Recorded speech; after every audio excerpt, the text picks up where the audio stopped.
Hello friends, welcome to my channel. আমি আজকে আবার একটি নতুন ভিডিও নিয়ে চলে এসেছি। আজকে আমি বানাচ্ছি গ্যাঁদাল পাতার পকোড়ি। দেখুন এটা কিভাবে বানাবো।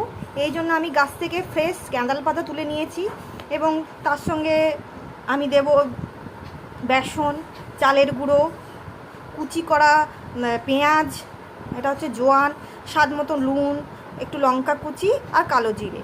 এবারে আমি গ্যাঁদাল পাতাটা একটু বেটে নেবো। এই দেখো বন্ধুরা, আমার ভালো করে এই গ্যাঁদাল পাতাটাকে বাটা হয়ে গেছে। এরপর একে একে করে আমি দিয়ে দেবো একটুখানি বেসন, একটুখানি চালের গুঁড়ি, কালো জিরে,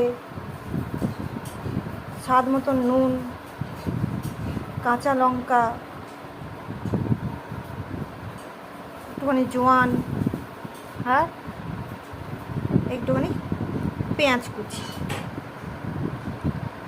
এবার এগুলো দিয়ে করে ভালোভাবে আমি একে মাখিয়ে নিচ্ছি।